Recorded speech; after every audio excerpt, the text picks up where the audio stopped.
Gotta go fast.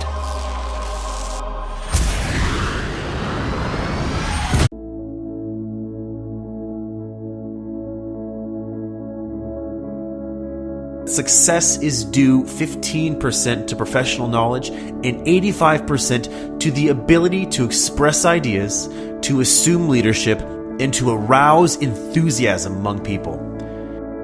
How to win friends and influence people.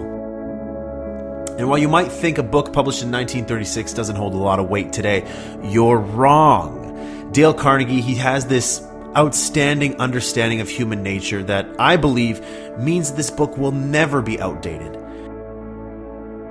In this book, you'll learn how to make people like you, win people over to your way of thinking, and change people without causing offense or arousing resentment. How to unlock the simplest, most influential weapon that we have on our faces. We give ourselves a quick look in the mirror every single morning before leaving the house, just to make sure that we look good. But sometimes, we still show up at the office, get the kids from school, or return home to our spouses with a frown on our face. Why do we pay more attention to what we wear on our bodies than what we wear on our faces? Smiling, as simple as the act is so incredibly powerful.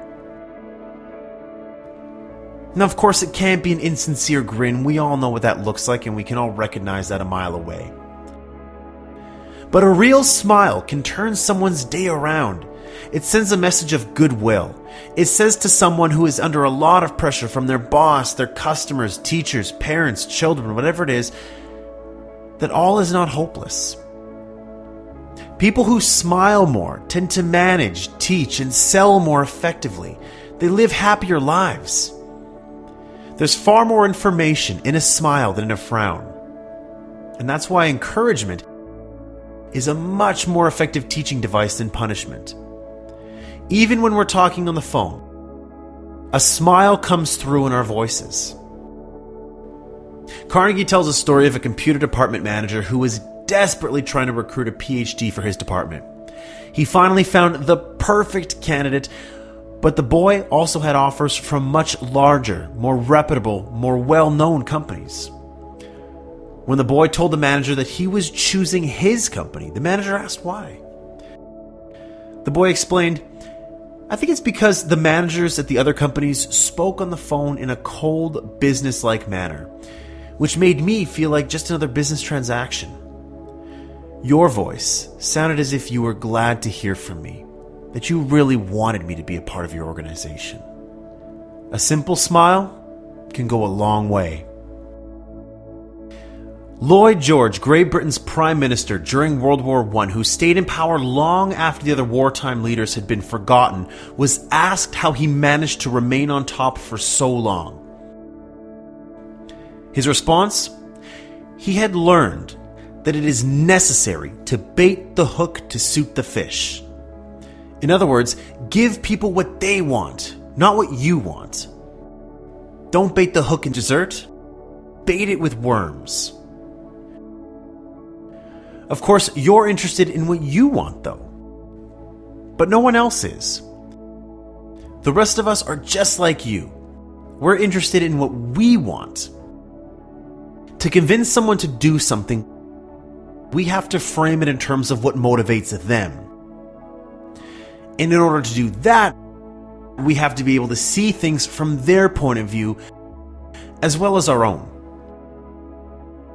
Most salespeople are going to spend their entire life selling without seeing things from the customer's angle. And they're going to spend their entire career wondering why they're not successful as they completely ignore the customer's needs. If we can put aside our own thoughts, our own opinions and wants, and truly see things from the other person's perspective, we'll be able to convince them that it's in their best interests to do whatever it is we're after. Now, the world is so full of people who are grabbing and self-seeking, so the one individual who unselfishly tries to serve others has an enormous advantage. They have little competition. Before you speak, pause and ask yourself, How can I make this person want to do it? How can I frame this in terms of their wants? Don't give orders, ask questions. So for the most part, no one really likes to take orders. So what if instead of telling people what to do, we gave them the opportunity to do things themselves, to learn from their own mistakes, to think more critically about something? So instead of telling people what to do, we should more often say things like, you might want to consider this, or do you think this would work?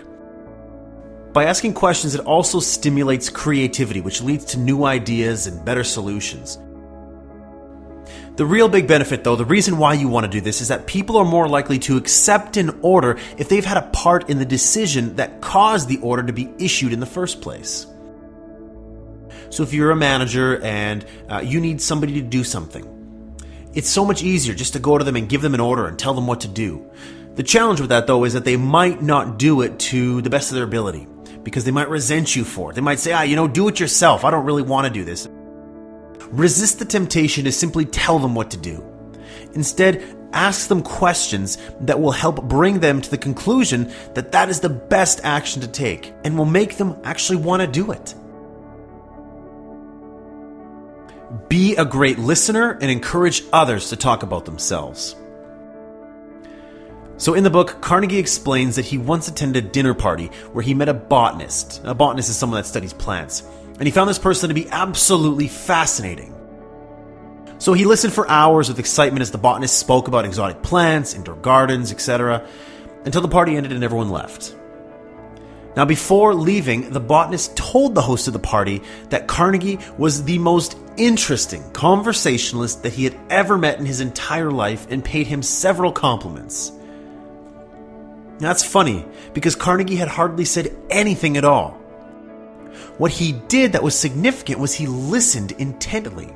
He listened because he was genuinely interested. Even the most ill-tempered person with the most violent personality will often be subdued in the presence of somebody who's patient, somebody who's a sympathetic listener. The funny thing is, though, is that most of us are so concerned with what we're going to say next that we don't truly listen when someone's speaking. So remember that people we are talking to are 100 times more interested in themselves and their own problems than they are in us and our own problems. But the next best thing to talking about themselves is talking about the things that they enjoy. A great story from the book comes from Theodore Roosevelt. Whenever Roosevelt expected a visitor, he would stay up late the night before, reading up on whatever subject he knew particularly interested his guest. And that's because Roosevelt was keenly aware that the royal road to a person's heart is to talk about the things he or she treasures most. If we spend all of our time trying to impress people and get them to be interested in us, we'll never have many true, sincere friends. But if instead we go out of our way to do things for others, things that require time, energy, unselfishness, if we greet people with sincere enthusiasm to show them that we're excited to be there with them, to talk to them, we'll find much more success in cultivating friendships. You can make more friends in 2 months by becoming interested in other people than you can in 2 years by trying to get other people interested in you. We like people who show interest in us, who admire us, and so to make people like us, we must show genuine interest in them. Try as hard as you can to see things from the other person's perspective. One of the fundamental keys to successful human relations is understanding that other people may be completely wrong, but they don't think they are. If we ask ourselves, how would I feel or react if I were in their shoes? If we think that first, we'll save ourselves a lot of time and a ton of frustration because we'll better understand their perspective. Success in dealing with people relies on being able to have a clear grasp of that person's viewpoint. Accept that person's viewpoint. Try to understand it. Determine what you say by what you'd want to hear if you were in their shoes. The next time you're about to ask someone to buy your product or buy your service or contribute to your favorite charity or to do you a favor, pause first. Make a list of the reasons you want them to do it, and a list of reasons that they would want to do it. When you're writing your email or your website copy or opening up a conversation, only mention the reasons from their list and not one of them from your list. Some great takeaways here. You want to win friends and influence people? A simple smile can go a long way. Learn that it's never about you. Don't give orders, ask questions. Be a great listener and encourage others to talk about themselves. Become genuinely interested in other people.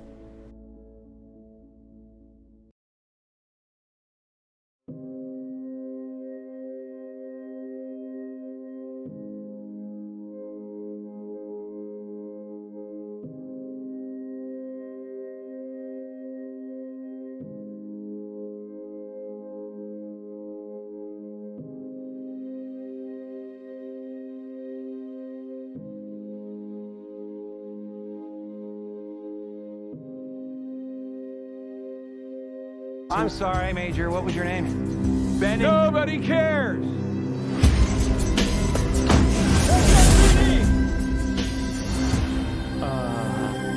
Meow. Oh, come on. Okay, pal, I want to basically look like a secret plan.